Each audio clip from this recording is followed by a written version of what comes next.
누가복음 7장 11절로 17절의 말씀을 가지고 하나님의 말씀을 선포하겠습니다. 인생은 네 자로 줄일 수 있습니다. 뭘까요? 생로병사죠. KBS에서 생로병사의 비밀이라는 그런 특집이 나오는데, 사람은 그렇습니다. 태어나면 반드시 늙게 되어 있습니다. 그리고 늙으면 병이 들게 되어 있습니다. 그리고 병이 들면 언젠가는 죽습니다. 이게 사람의 운명입니다. 그래서 불가에서도 인생은 고해다, 괴로움의 바다다, 그렇게 말씀하는 거죠. 그리고 세월 앞에 장사가 없습니다. 그렇게 튼튼하던 사람도 세월이 가면요, 낙엽이 떨어지듯이 우수수 다 떨어지게 되는 것입니다. 그래서 성경은 인생은 70이라고 그랬는데 강건해도 80이라고 얘기합니다. 그리고 우리 인생은 오는 것은 순서가 있지만은 가는 것은 순서가 없습니다. 나이가 많다고 먼저 가는 것도 아니고, 나이가 어리다고 늦게 가는 것도 아닙니다. 우리는 그래봤자 100년도 살지 못하는 그런 존재예요. 손살같이 화살같이 흘러가는 세월 앞에서 우리는 사실은 아무것도 할 수 없는 그런 존재들입니다. 그런데 인간의 소망은 뭘까요?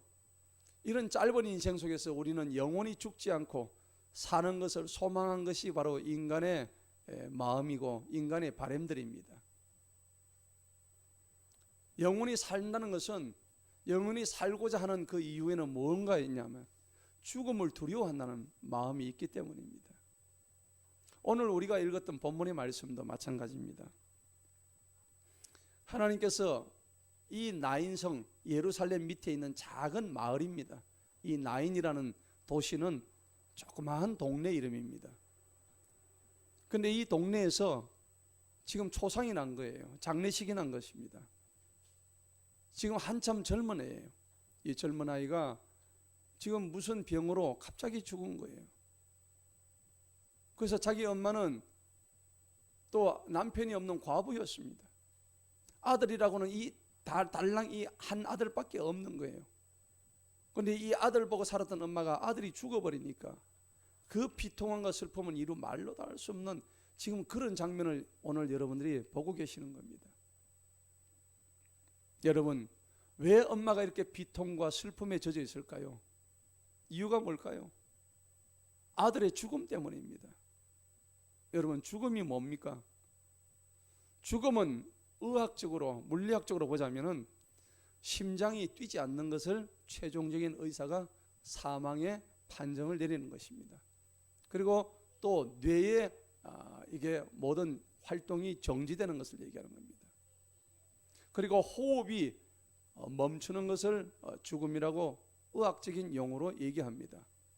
그렇지만 좀 더 구체적으로 좀 더 깊이 죽음이란 이 용어를 우리가 분석하면 죽음은 뭐냐?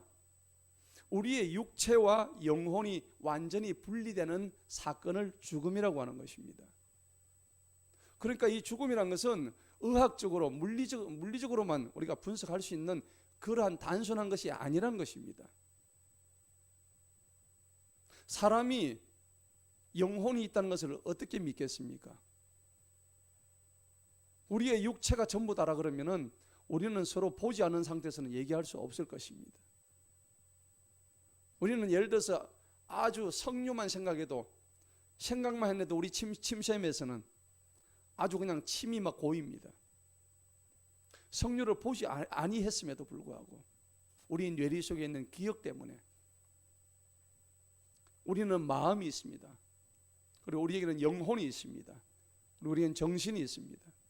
이런 모든 것들은 우리가 단순히 육체적인 존재가 아니라는 것을 우리는 충분히 알 수가 있는 것입니다. 오늘 성경에서 예수님께서 이 나인이라는 마을로 들어가시면서 죽은 자를 살리셨는데, 이 죽었던 과부의 아들을 지금 살리시는 장면이에요. 성경에는 예수님이 직접 살리신 경우가 3번이 나오는데, 오늘 이 나인성 과부의 아들의 살리심과 죽은 나사로를 살렸던 것과 그 다음에 회당장 야이로의 딸을 살린 이 세 가지 경우가 있었습니다. 물론 바울도 떨어져 죽은 유도고를 살린 경우도 있었고 여러 가지가 많이 있었지만은 예수님은 이 세 번의 사건들을 통해서 죽은 자들을 살리셨던 것입니다. 여러분, 어떻게 해서 죽은 자를 살릴 수가 있다는 얘기입니까? 역사 이래로 죽은 자를 살렸다는 얘기를 들어본 적이 거의 없습니다. 여러분, 그런 능력을 보유한 사람이 있을까요? 예수님이 누구시길래 죽은 자를 살리실까요? 여러분, 한 번쯤 의심해 보지 않았습니까? 깊이 생각해 보지 않았습니까? 도대체 그분은 어떻게 해서 죽은 자를 살릴 수 있는 능력을 가지고 계신 분인가? 그러면 그 청년이 죽었다가 다시 살아났는데 그러면 그 청년이 영원히 살았습니까? 아닙니다. 다시 살아났다고 하더라도 또 때가 되면 반드시 죽었을 것입니다. 그래서 이 죽음이란 문제는 도대체 우리에게 무엇이고 어떻게 이 죽음의 문제를 해결해야 할 것인가? 불가에서도 붓다, 즉 부처가 죽음의 문제를 앞에 두고 해결하지 못해서 출가를 해서 불교를 만들었습니다. 그런데 그 불교의 최종적인 결론이 뭡니까? 무입니다. 아무것도 없다는 겁니다. 허망하다는 것입니다. 인생은 허무하다는 얘기입니다. 빌공짜라는 얘기입니다. 아무것도 없는 것입니다.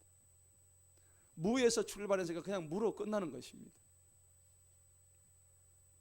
오늘 우리는 이 나인성 청년의 죽음을 통해서 다시 살리신 예수님의 거룩하신 그 공로, 그 권능을 통해서 영원히 사는 길은 무엇인가의 교훈을 우리는 깨달아야 될 줄로 믿습니다. 사실 이 문제는 우리가 깊이 생각해 보아야 될 주제고 또 인생의 사건들입니다. 또 이런 시간이 우리에게 필요한 것입니다. 그래서 오늘 설교의 제목을 삶과 죽음의 교차점, 교차로가 바로 나인이라 그러는데 이 나인이 어디일까요? 우리가 살고 있는 이곳이 사실은 나인입니다. 단순히 성경에서 나인이라는 지명에 국한되지 않습니다. 우리가 살고 있는 이 땅이 현재 발을 디디고 있는 이 땅이 바로 나인 땅이라는 것입니다. 삶과 죽음이 지금 바로 교차되고 있는 그런 사실을 우리는 직시해야 되는 거죠. 오늘 본문 말씀을 보시겠습니다. 11절을 보시면은 그날이 지난 후에 주님께서 나인이라는 성읍으로 들어가셨다. 나인이라는 성읍으로 들어가니까 그분의 많은 제자들과 사람들의 무리가 주님과 함께했다. 주님은 언제나 많은 제자들과 사람들의 무리가 따랐습니다. 주님에게는. 여러분, 많은 무리가 따른다는 것은 쉬운 게 아닙니다. 하나님은 이렇게 수많은 진리의 원조가 되시고 또 근본이 되십니다. 세상은 이렇게 진리와 그리고 근본을 따르는 무리들이 많이 있다는 것을 의미하는 것입니다. 이 예루살렘 성에서는 분명히 예수님을 잡아 죽이고자 했던 그 유대인들이 수없이 많았음에도 불구하고 영적으로 분별력을 가진 수많은 사람들이 오늘 저 말씀처럼 사람들의 무리, 많은 제자들이 주님을 항상 따르고 있었다는 것이죠. 오늘 12절에 보니까는 이제 주님께서 성읍 문에 가까이 오셨습니다. 오셨는데 보라, 한 죽은 사람이 실려 나왔죠. 죽은 사람이 실려 나옵니다. 여러분, 죽은 사람은 어떻게 나오냐면 실려 나옵니다. 우리도 언젠가는 실려 나올 것입니다. 아멘? 우리도 이 사람과 똑같이 실려서 나올 것입니다. 참 이런 거 생각하면 허무하죠. 우리도 이 청년처럼 언젠가는 실려서 다 오는 날이 있을 거예요. 여러분, 감사하게 생각하시기 바랍니다. 내 발로 오늘 여기에 하나님 만나러 예배 들어오신 것을 감사히 여기시기 바랍니다. 여러분, 장례식장에 요즘 제가 얼마나 많이 찾아다니는지 몰라요. 결혼식장이고 장례식장이고 웬 부조가 그렇게 많이 나가는지. 돈도 없는데. 여러분, 그 장례식장에 가보면 왜 그렇게 죽는 사람이 그렇게 많은지 몰라요. 그러면서 마치고 제가 장례식장 마치고 돌아오는 길에 하나님 감사합니다. 제가 제 두 발로 이렇게 걸어서라도 교회에 나올 수 있고 사랑하는 가족을 만날 수 있고, 근데 우리는 그 감격과 감사를 다 잊어버리고 살아요. 딴 생각하고 있어요. 감사는 다 잊어버려요. 안 좋은 것만 머릿속에 가득해요. 자기 지식 안에 다 갇혀가지고 자기가 받았던 상처 때문에, 그 상처 때문에 좋은 것을 보지를 못하는 거예요. 안타깝습니다.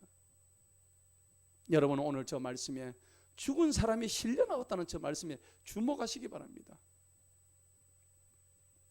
전도서 7장 이전에는 하나님께서 이렇게 말씀하십니다. 너희는 잔치집보다 초상집에 마음을 두라고 말씀하셨습니다. 제가 요즘 잔치집에 많이 갈까요? 초상집에 많이 갈까요? 초상집에 더 많이 갑니다. 희한하게. 그런데 잔치집 가면 즐겁습니다. 젊은 부부가 이제 새로운 부부의 탄생이 일어나가지고 정말 축하하고 막 풍선이 올라가고요, 빵빠레가 올려지고 얼마나 좋은지 몰라요. 그러고 난 뒤에 저는 다시 차를 몰고 장례식장으로 갑니다. 예, 바빠요. 하루에 3탕 뛴 데도 있어요. 그런데요, 성경은 잔치집보다도 초상집에 네 마음을 두라 그랬습니다. 여러분, 잔치집은 잠시입니다. 우리는 이 말씀을 깊이 깨달아야 됩니다. 성경에서 말씀하실 때는 분명히 이유가 있습니다. 왜 그러냐? 우리는 잔치하는 마음으로 살아서는 안 됩니다. 항상 겸손한 마음으로 오늘이 나의 마지막 날이다 라고 생각한다면, 마냥 잔치하는 마음보다도 내가 더욱더 하나님 앞에 나는 오늘 내 날이 마지막 날이다, 나의 초상날이다 라는 생각이 들면 여러분 어떻게 사시겠습니까? 그렇게 흥청망청 사시겠습니까? 아무런 생각 없이 사실 것입니까? 어제와 같은 오늘을 사시겠냐고요. 오늘처럼 이렇게 비참하고 오늘처럼 눌리고 오늘처럼 답답한 삶을 내일도 또 사시겠냐고요. 성도 여러분, 그것이 아닙니다. 하나님의 마음은 너희들이 오늘이 마지막인 것처럼 살아라, 초상집을 좋아하라는 뜻이 아닙니다. 너희 마음을 초상집에 두라는 얘기는 그와 같이 진지하게 살아라, 겸손하게 살아라, 하나님을 두려워하면서 살아라, 그 말씀인 것입니다. 12절을 보십시다. 외아들이 드디어 죽었습니다. 근데 자기 엄마가 뭡니까? 그는 자기 어머니에게 외아들이었더라. 그리고 그 여자는 과부더라. 여러분, 엄마 입장에서 외아들이고 본인 입장에서 형제가 없으면 어떻습니까? 참 외롭습니다. 오늘날은 자식을 낳지 말라는 시대입니다. 성경적이지 않습니다. 잘못된 일입니다. 성경적으로 얘기하자면 생육하고 번성하라고 성경은 말씀하십니다. 그런데 여러분, 왜 이렇게 환경이 바뀌었을까요? 먹고 살기 힘들기 때문입니다. 요즘 젊은이들이 삼포 시대예요. 결혼을 포기합니다. 육아를 포기합니다. 취직을 포기합니다. 아무것도 할 수가 없습니다. 대학을 졸업해도 갈 데가 없습니다. 경제가 지금 엉망입니다. 엊그제 뉴스에서는 우리나라가 드디어 디플레이션에 지금 접어들었다고, 물가 상승률이 제로로 지금 들었다고 암담한 뉴스가 나옵니다. 그래서 젊은이들이 돈을 아무리 벌어도 서울에 집을 살려면 무려 50년을 돈을 모아야 된다더라고요. 지금 그런 세월입니다. 그런 시대입니다. 그러니까 이 땅의 젊은이들이 결혼을 하지 않고 아기를 놓지 않고 취직까지도 포기하고, 참 슬픈 현실입니다. 여러분, 그럴수록 우리 그리스도인들은 자식을 많이 낳아야 돼요. 먹고 살기 힘들겠지만은 하나님께서 우리 자녀들을 갖다가 많이 길러주신다는 마음을 가지고 아이들을 많이 놓으시기 바랍니다. 여기는 아이들을 많이 놓으실 분이 없네요.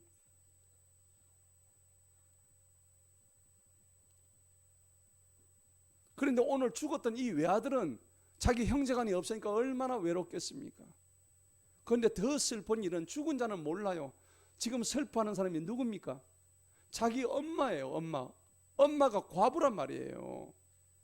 여러분, 과부도 외롭기는 마찬가지입니다. 남편이 없으니까 얼마나 외로운 삶을, 험난한 삶을 살았겠습니까? 그런데요, 여러분, 호레비는 더 외롭습니다. 과부만 외롭습니까? 호레비는 더 외로워요. 여러분, 나이가 들어가지고 남자가 호레비 되면요, 이가 서말이라 그러고, 여자가 외로우면요, 홀로 되면 깨가 서말이래요. 남자들만 불쌍한 거예요. 왜 여자분들이 그렇게 웃어 쌌는지 모르겠네요. 통쾌하신가 봐요.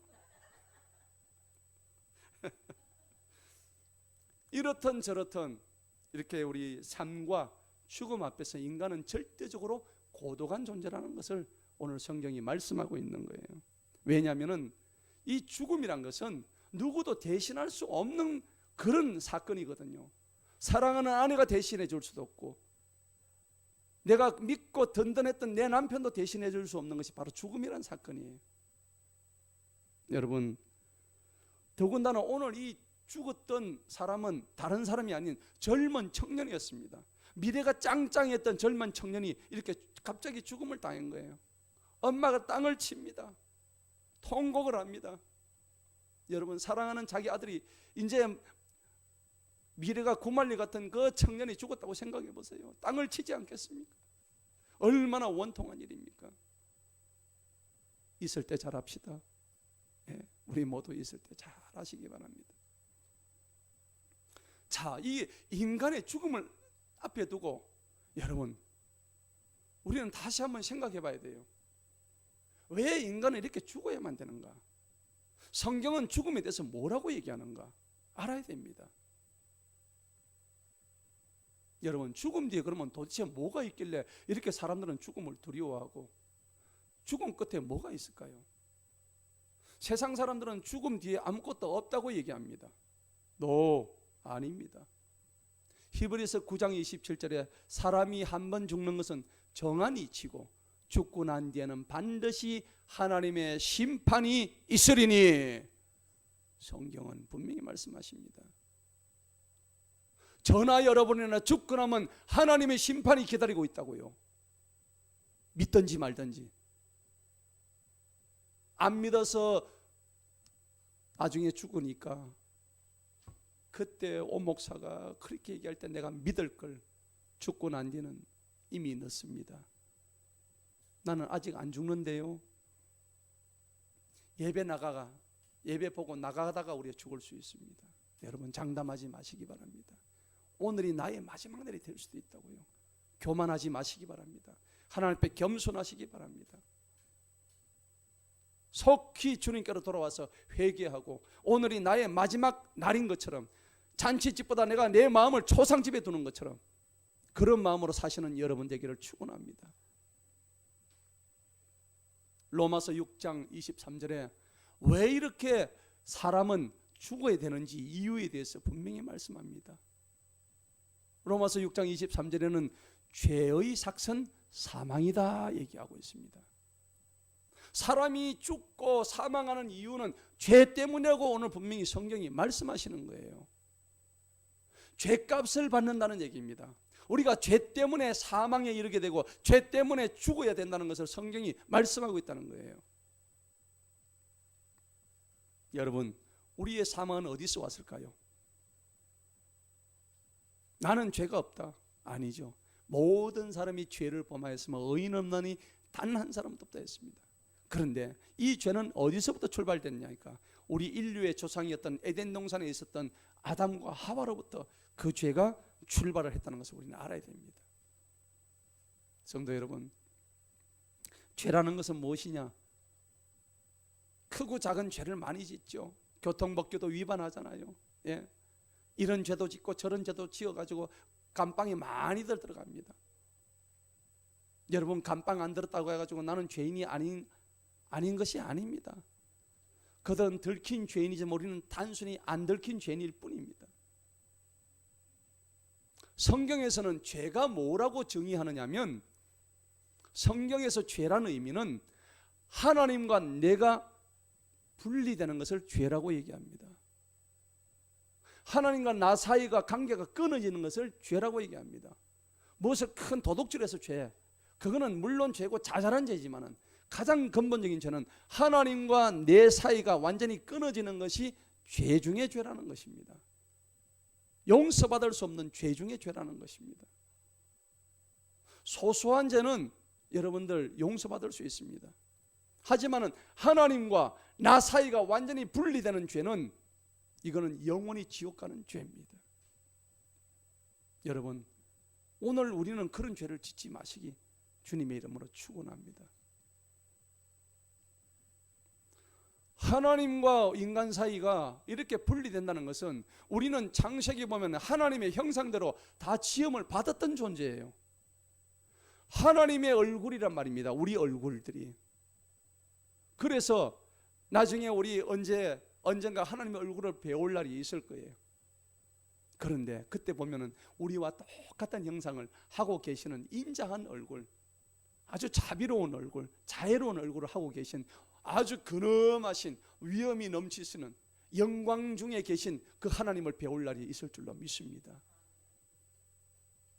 하나님의 형상을 닮은 우리가 하나님을 떠난다는 것이 그것이 바로 죄라는 겁니다. 어렵게 생각할 이유가 없습니다. 그것이 죄 중에 죄라는 얘기입니다. 그런데 여러분, 죄는요 특성이 있습니다. 어떤 게 죄의 특성일까요? 죄를 지으면요 속담이 있습니다. 도둑이 뭐합니까? 재발칠입니다. 여러분, 두들겨 팬 사람은 발 뻗고 못 자요. 두들겨 맞은 사람은 에라 모르겠다 그냥 코를 드르릉 골면서 잡니다. 그게 죄의 습성입니다. 여러분, 죄는요 감춥니다. 죄의 습성입니다. 그리고 죄는 어둡습니다. 그리고 죄는 바퀴벌레처럼 숨습니다. 어두운 곳을 찾아 숨습니다. 그게 죄의 특징이에요.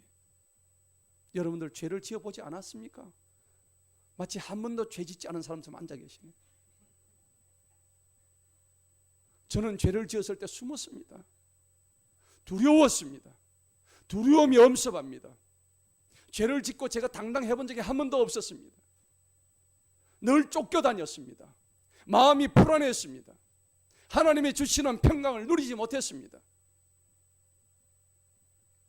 그리고 죄란 것이 참으로 어떤 특성이 있었냐면 습관적이었습니다. 나를 중독해 만드는 것입니다. 거기서 빠져나올 수 없는 것이 죄의 끈질긴 특성을 가지고 있다는 것입니다.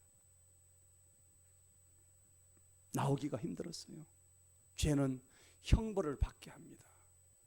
그리고 죄는 반드시 감옥에 가게 합니다. 여러분들 계속해서 이 사회에서 죄를 지으면 여러분들이 갈 곳은 감옥입니다. 그런데 내 육신이 감옥에 가지만은 영적인 의미로 보자면 여러분들은 나중에 영원한 감옥, 불지옥으로 떨어지는 것입니다.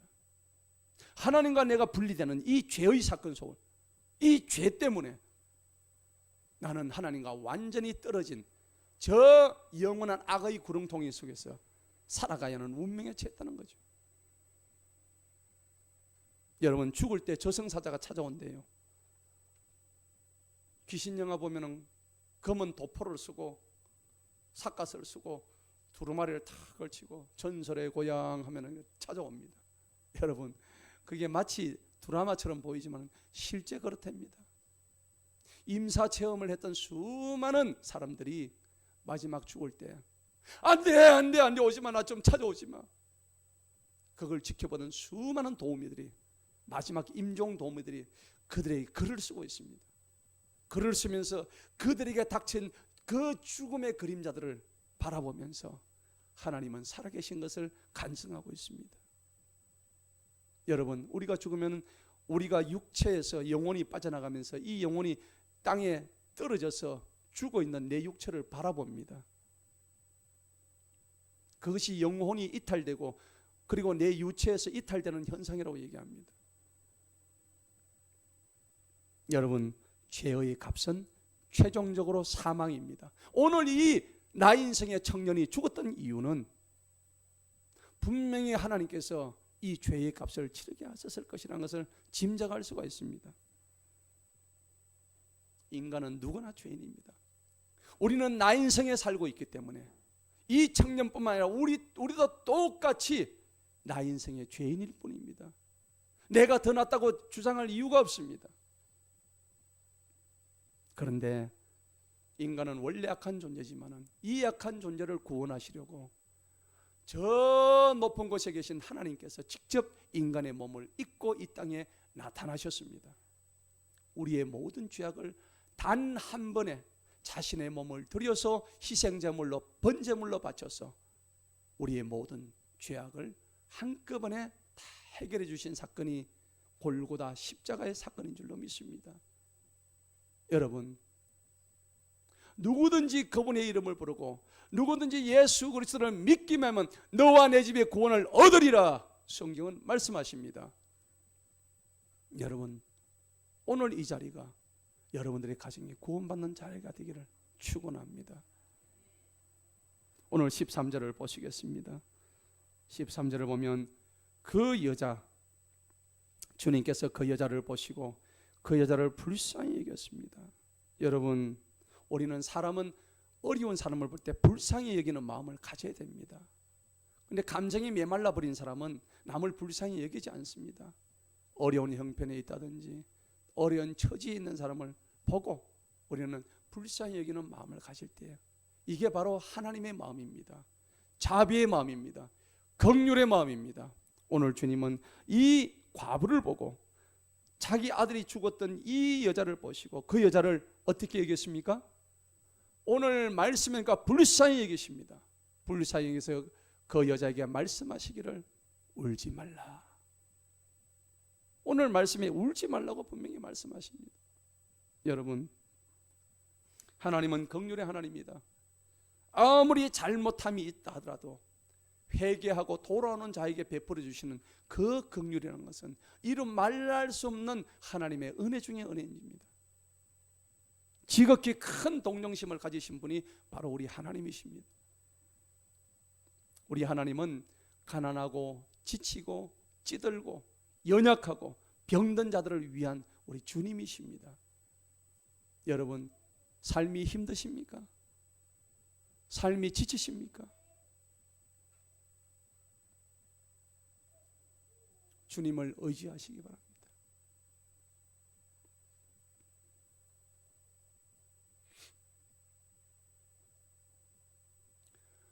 나인승의 과부를 보시고 외아들의 죽음을 장례식을 보고 같이 슬퍼해 주셨던 그 주님의 얼굴을 보면서 많은 사람들이 보고 아마 울었을 것입니다. 너무나 비통과 슬픔에 잠겨있는 그 마을의 젊은 청년의 죽음을 보고 많은 자들이 꺼이 하면서 그렇게 울고 그 죽은 아들의 관을 메고 장례식장으로 향하고 있었을 것입니다. 가장 비통한 사람은 자기 아들을 외아들을 잃었던 그 엄마 과부의 마음이었을 것입니다. 여러분, 주님은 그때 말씀하셨습니다. 울지 말라, 울지 마라. 여러분, 삶이 힘드실 때 누가 나를 위로할까? 여러분, 위로는 두 가지 종류가 있습니다. 사람의 위로가 있고 주님의 위로가 있습니다. 우리는 사람이기 때문에 사람의 위로를 받고자 합니다. 맞습니다. 여러분들, 우리 주변에 있는 사람들을 위로받으시기 바랍니다. 그런데 더 중요한 것은 사람의 위로도 좋지만은 가장 중요한 위로는 주님으로부터 받는 위로인 줄로 믿습니다. 왜 그럴까요? 여러분, 생수와 사이다의 차이점을 아실 것입니다.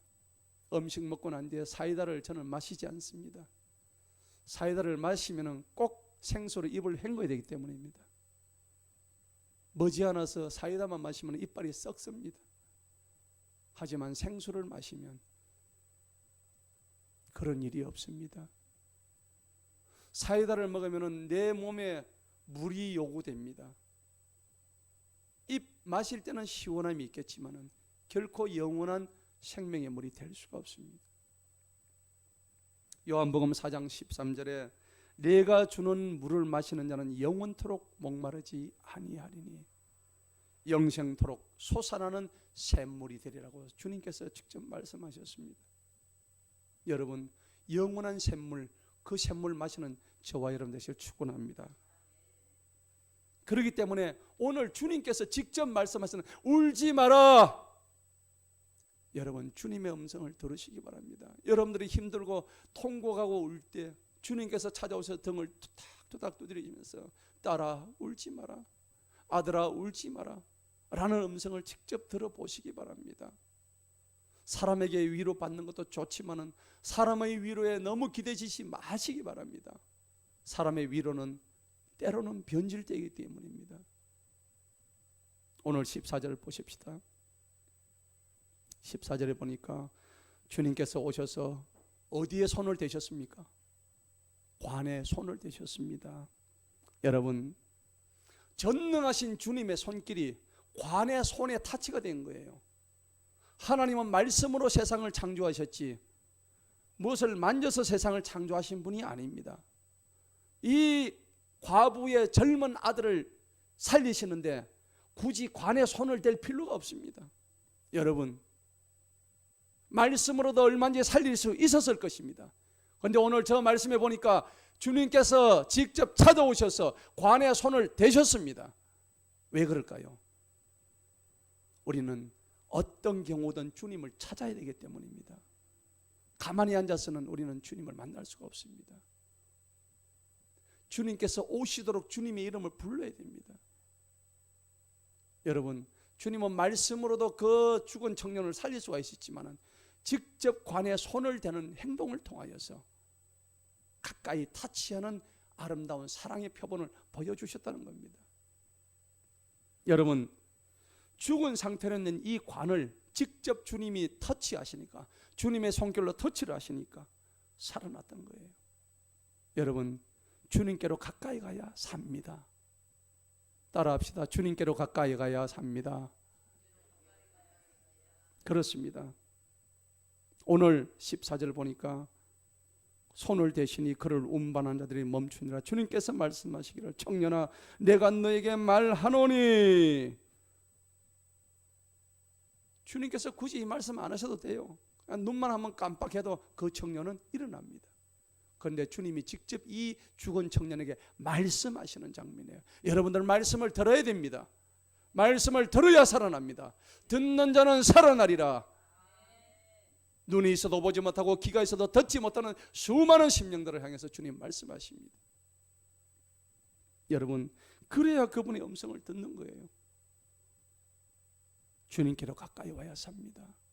찬양 하나 하겠습니다. 주께 가까이 날 이끌어 주소서. 찬양하십시다.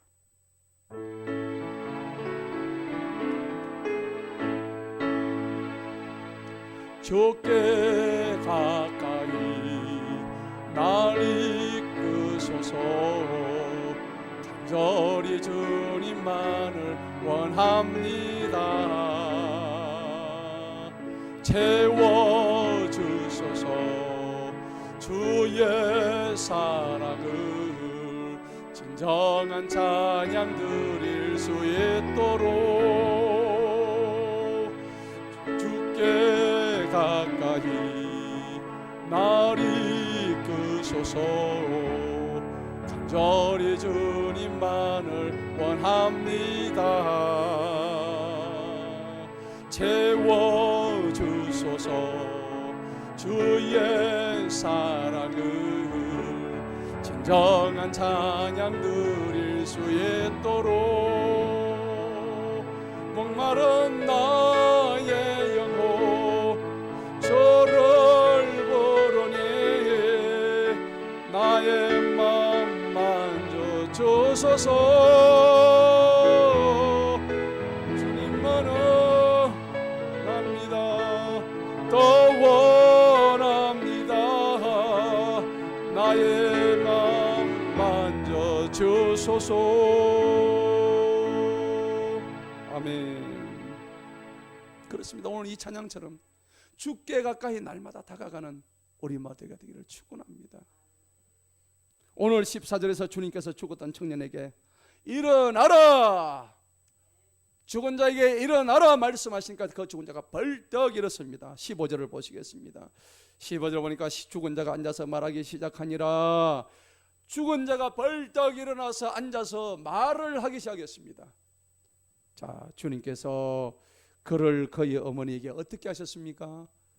돌려주셨습니다. 주님은 돌려주시는 분입니다. 우리는 우리의 생명을 남에게 돌려줄 수 없지만은 왜? 그분의 것이기 때문입니다. 그 죽은 청년의 생명이 그분의 것이었기 때문에 그분이 돌려주시는 것입니다. 여러분, 우리의 생명은 원래 그분의 것이었습니다. 우리는 그분의 피조물이고 그분의 창조물이었습니다. 그분은 우리를 살리시기도 하시고 죽이시기도 하시는 분이십니다. 우리는 주님의 것입니다. 우리는 주님의 것입니다. 나의 몸도 마음도 생명도 육체도 영혼도 모든 것이 주님의 것임을 인정할 때 여러분들은 전적인 하나님의 소유가 된 줄로 믿습니다. 오늘 라인에서 죽음과 생명이 교차되었습니다. 외아들을 살린 것뿐만 아니라 외아들 때문에 비통에 잠겨서 자살의 지경까지 들어갔던 그 과부의 생명까지도 하나님은 살리셨습니다. 죽음의 관을 들고 가다가 활짝 일어난 그 청년을 보고 놀라서 전부 다 낮아버렸습니다. 너무나 기뻤습니다. 환호했습니다. 우리 죽은 이 청년이 살아났도다. 그들은 관을 집어서 던져서 깨뜨려 버렸습니다. 여러분, 다들 기뻐하고 환호하고 찬양하는 이 행렬 속에 통곡이 환호로 바뀌었습니다. 슬픔이 기쁨으로 바뀌었습니다. 죽음이 생명으로 바뀌었습니다. 이런 역사가 우리 속에 있기를 축원합니다. 여러분이 예수님을 만나기만 한다면, 진정으로 예수님을 찾기만 한다면 우리 인생에 이와 같이 죽음에서 생명으로 돌아서는 놀라운 봄날 같은 인생이 여러분들에게 펼쳐진 걸로 믿습니다. 여러분, 지금은 시대적, 사회적, 경제적으로 매우 우울한 때입니다. 많은 청년들이 오늘 이 죽었던 청년들처럼 많은 청년들이 지쳐서 삶에 지쳐서 쓰러져 갑니다. 무엇을 해야 될지도 모르고 갈 길을 잃어서 방황하고 헤매고 있습니다. 고독에 몸부림치다가 심지어는 청년들이 자살을 하고 합니다. 스스로 목숨을 끊습니다. 생명과는 반대되는 행위들을 많이 하고 있습니다.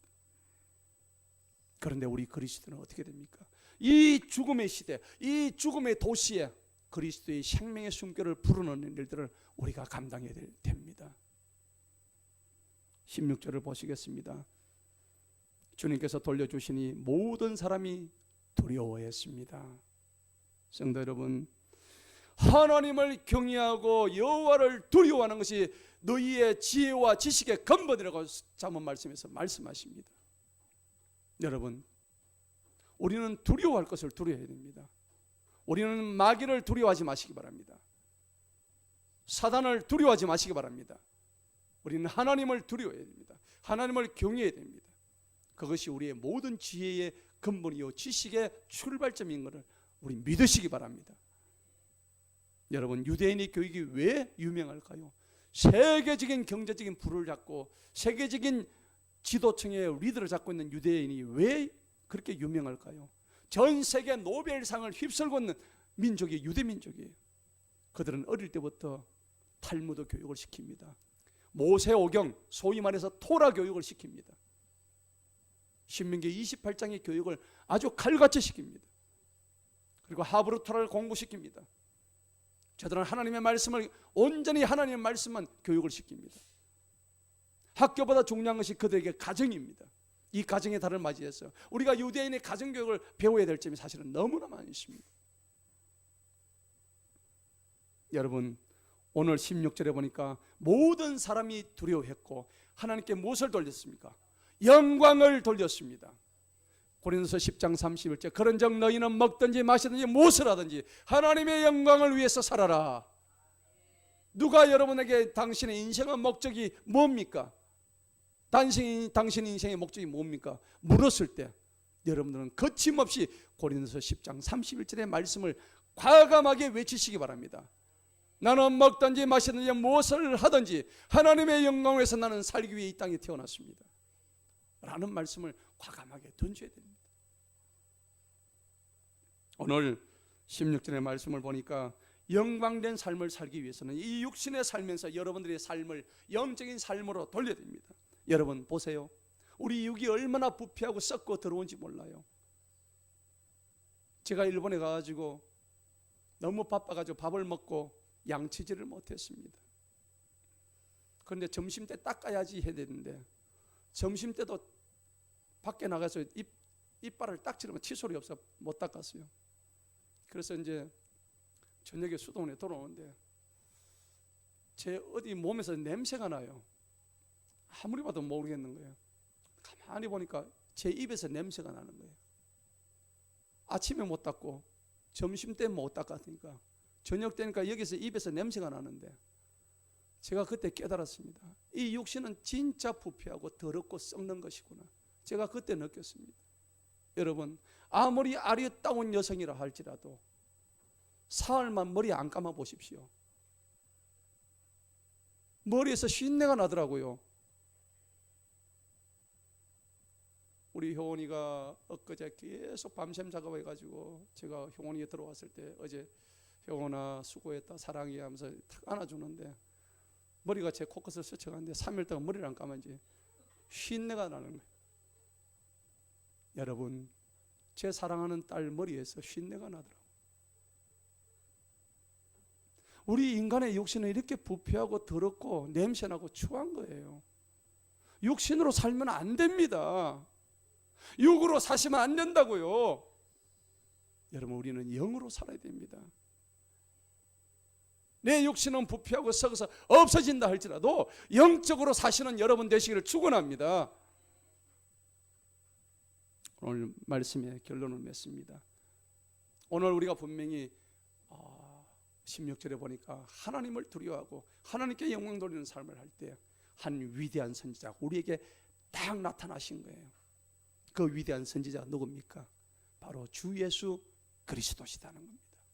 여러분 그분이 우리 백성을 위해서 찾아오신 사실을 오늘 16절 말씀을 통해서 깨달으시기 바랍니다.